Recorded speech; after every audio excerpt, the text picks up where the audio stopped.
Boom! What's up, everyone? Marc Lobliner, CEO, MTS Nutrition, Chief Marketing Officer, TigerFitness.com, creator of the Outright Bar, as well as partner in Ambrosia. So guys, right now I want to apologize. My voice is coming back. I was starting to get laryngitis. I called the doctor on demand and I'm like, hey, we have live health or live health or whatever. And basically I'm like, hey, I'm starting to lose my voice. They gave me some prednisone. Immediately it's getting better. So I want to give a quick shout out, just a public service announcement.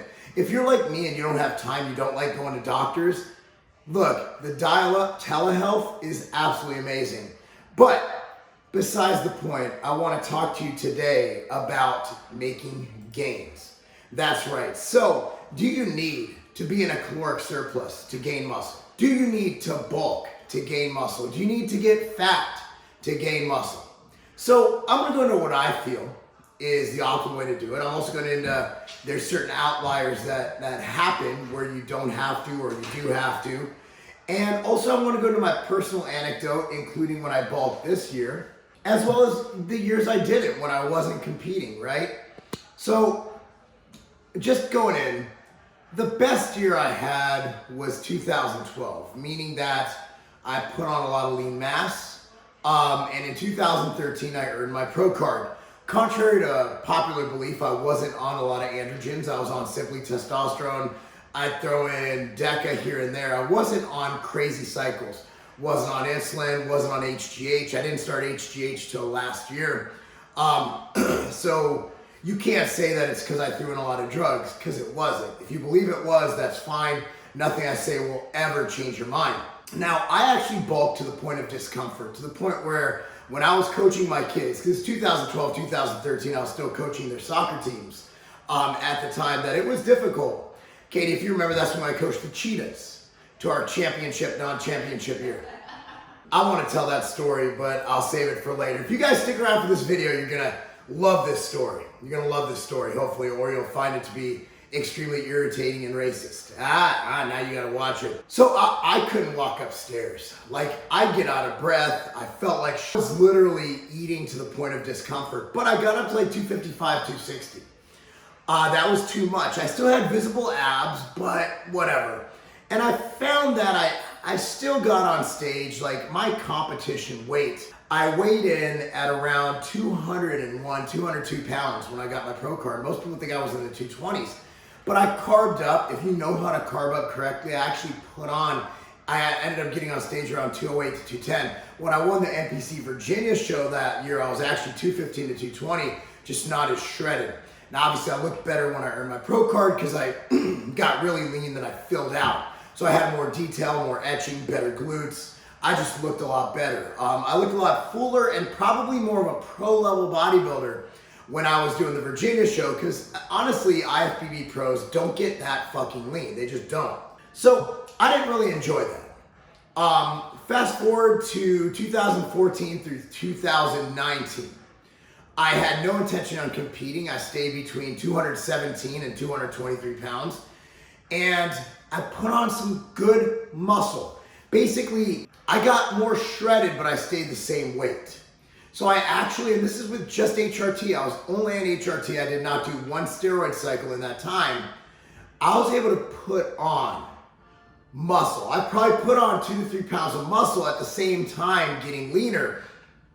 And my diet was probably around maintenance, slightly above, slightly under. It varied day to day because I didn't measure food. Okay, fast forward to this year, I did ramp up my calories. I got my weight up to around, I was almost 240 pounds at one point, and I didn't like it at all.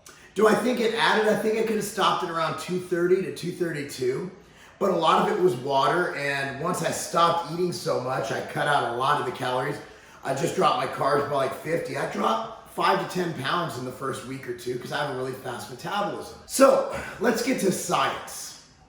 Now, Alan Aragon, who I have tremendous respect for, advocates bulking for around 3/4 of the year, 75% of the year. 9 months of bulking and then 3 months of not bulking, quarterly. So 3/4 of bulking, 1/4 of not bulking. Not bulking would be cutting. The reason for that is to put on lean mass. You want to gain slower. So my rule of thumb is to put on lean mass. To gain muscle, I recommend aiming to gain 1 to 2 pounds a month. That's extremely hard to do because you're bulking mentally, but you're controlling your food intake physically, which is extremely difficult. It's more, I always say a proper bulk is more difficult than a prep. A prep's simple. You have an end goal. I want to get on stage as shredded and muscular as possible. Whereas a bulk, you're like, I want to gain muscle. Well, no shit. We all want to gain muscle, right? So it's very mentally, it's a mind F, you know, it's just terrible. So when you cut, you can go a little bit faster. You're not worried about putting on fat. You want to lose fat as fast as possible while maintaining as much lean mass as possible. So generally speaking, when dieting, you can lose 1 to 2 pounds a week. So think about it, 1 to 2 pounds a month or 0.5 pounds a week versus up to 2 pounds a week. Huge difference. So you look at that, the difference involved. And the reason we recommend bulking more than cutting is something called metabolic adaptation. Now, people like Lane Norton and such, they actually used the term metabolic damage back in the day, but I think they corrected that in that your metabolism isn't damaged, so to speak, if you're looking literally. Your metabolism adapts. Basically, look at our body as a finely evolved masterpiece. So if you're literally out there and you're in a season where, let's say, there's not a lot of mastodons running around or whatever, woolly mammoths or whatever the hell people hate, and let's say it's a season where there's not many berries growing or whatever, your body would adapt and slow down your metabolism so you didn't die.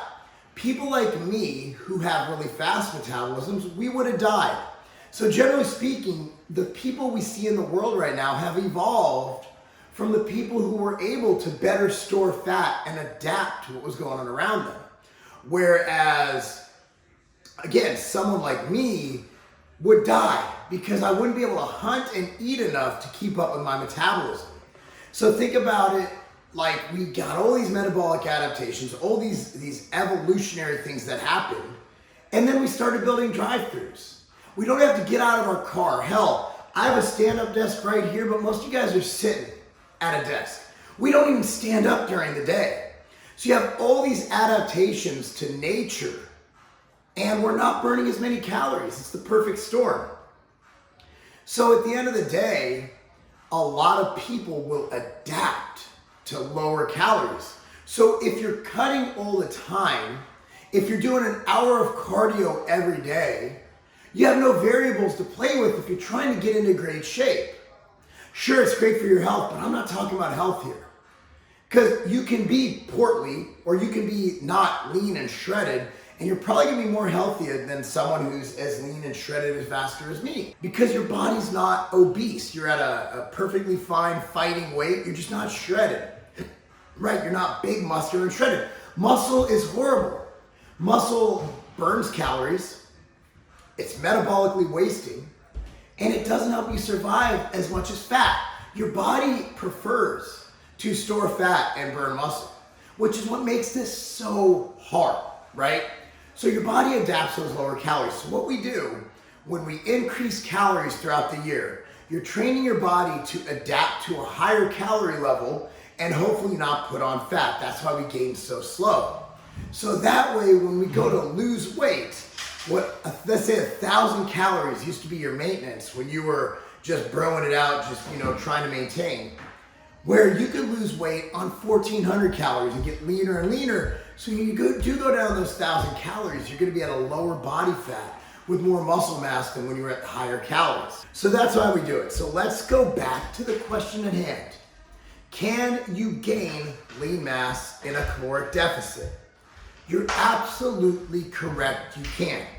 What I think prevents people from gaining lean mass is going to be just having really low body fat where your body isn't gonna put on muscle, right? Your body's not gonna put on muscle because it's not beneficial to survival.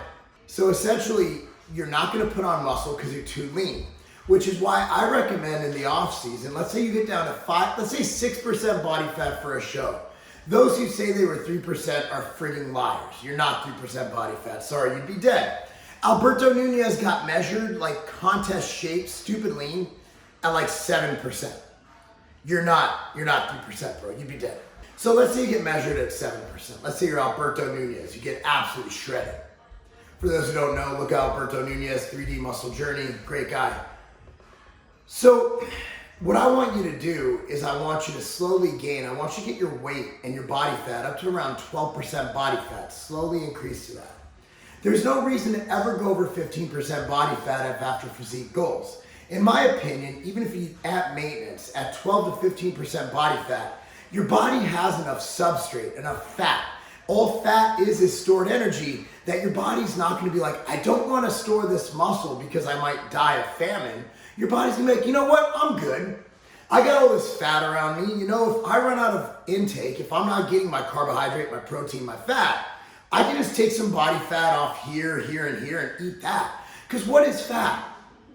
Fat's stored energy. I'm explaining this very in depth because this is stuff I love talking about. I could talk for an hour. Hell, I might. So the bottom line is I think if you're at 12 to 15% body fat, you do not need to be hypercaloric. However, if you are in a state of starvation where you've over-dieted for a long period of time, your calories are obscenely low, yes, you do need to add in some calories and retrain, readapt your metabolism to higher calories.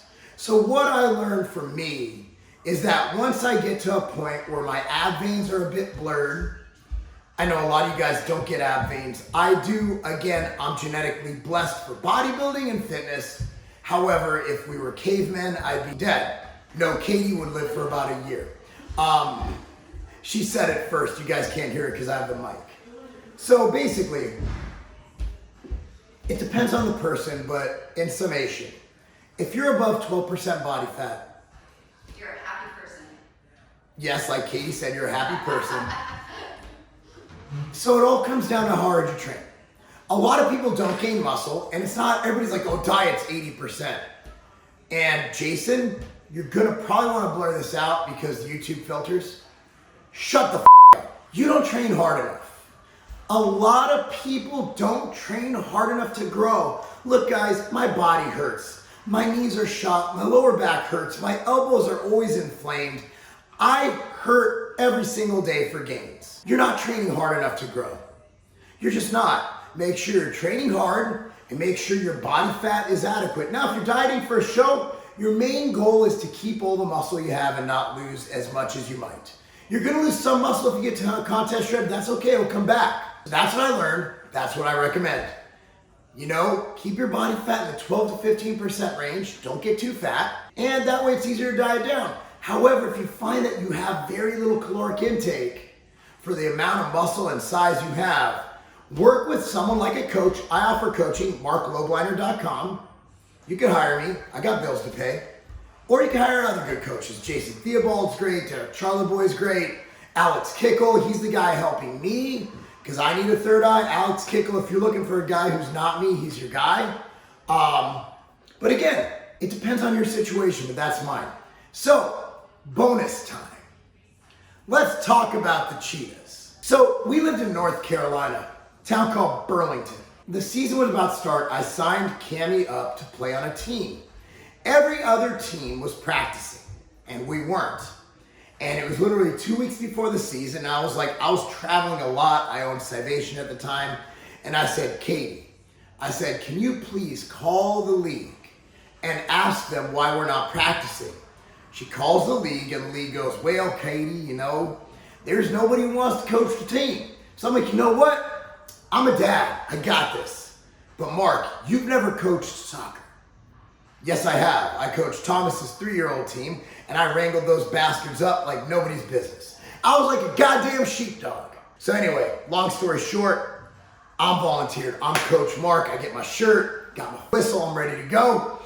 So I'm watching YouTube all night long, trying to figure out how to coach soccer. All I knew is put cones out and play kick the coach. Kick the coach is where the kids basically try to kick the ball and hit you.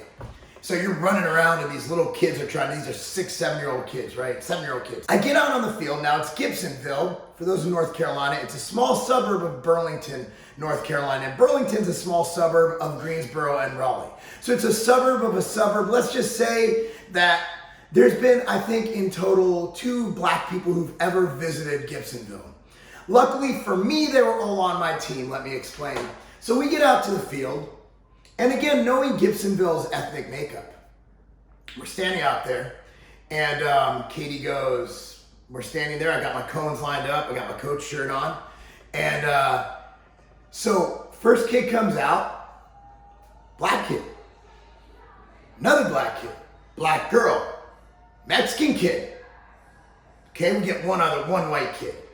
I'm like, Katie looks at me and says, this is Gibsonville? And I'm like, man, you know what I see? We're about to kill everybody this year. So long story short, Cammie's full name is Cambria. What these rednecks did, they put all the kids with ethnic names on the same team. So we had Jamondre, we had Tyrone, we had Cambria. Jamondre was a name. No, it Jamondre. wasn't. No, it wasn't the other. It was Jamondre. Yeah. No, it was close. It wasn't Jamar. What was it? Jamiri. Jamiri? And we had an Andre. No, we had Andre. We had a Jaden, yeah. But Okay. that's not what. I mean, our nephew's cheated. Okay, regardless, besides the point. We're talking about stereotypes. So anyway, so we have not only the only kids who aren't white in the league.